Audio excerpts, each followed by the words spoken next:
বিপদ কিংবা দুর্যোগ কখনো বলে কয়ে আসে না। দিনভর কর্মব্যস্ততা শেষে রাতে যখন অনেকেই মগ্ন গভীর ঘুমে, ঠিক তখনই আচমকা দুলে ওঠে সবকিছু, আর তাতে আতঙ্কে ঘুম হারাম হয়ে যায় সবার। কারণ আবারও গভীর রাতে ভূমিকম্পে কেঁপেছে গোটা দেশ।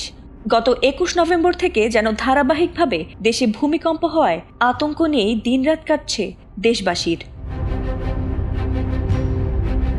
বুধবার মধ্যরাতে মাত্র 5 মিনিটের ব্যবধানে সিলেটে পরপর দুটি ভূমিকম্প অনুভূত হয়েছে।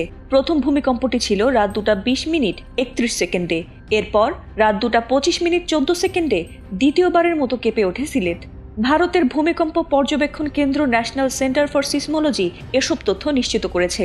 জানা গেছে, প্রথম ভূকম্পটির মাত্রা ছিল 3.5 এবং গভীরতা ছিল 20 কিলোমিটার। পরেরটির মাত্রা ছিল 3.3 এবং এর গভীরতা ছিল 30 কিলোমিটার। এদিকে রাত 3টা 38 মিনিট 36 সেকেন্ডে বঙ্গোপসাগরেও ভূমিকম্প আঘাত হানে। রিখটার স্কেলে এর মাত্রা ছিল 4.3 এবং এর গভীরতা ছিল 15 কিলোমিটার। এছাড়া রাত 2টা 54 মিনিট 3 সেকেন্ডে মিয়ানমারে 3.7 মাত্রার ভূমিকম্প আঘাত হানার খবরও জানিয়েছে সংস্থাটি।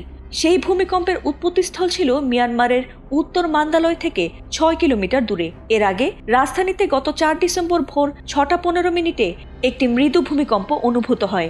সেই ভূমিকম্পের মাত্রা ছিল 4.1।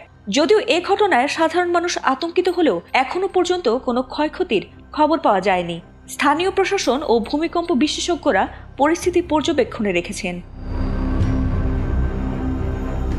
বিশেষজ্ঞরা এ ধরনের মাঝারি মাত্রার ভূমিকম্পকে প্রাকৃতিক ভূতাত্ত্বিক কার্যক্রমের অংশ হিসেবে দেখছেন। তবে এসব অঞ্চলে ভবিষ্যতে আরও বড় ধরনের ভূমিকম্প হতে পারে বলে আশঙ্কা প্রকাশ করেছেন বিশেষজ্ঞরা।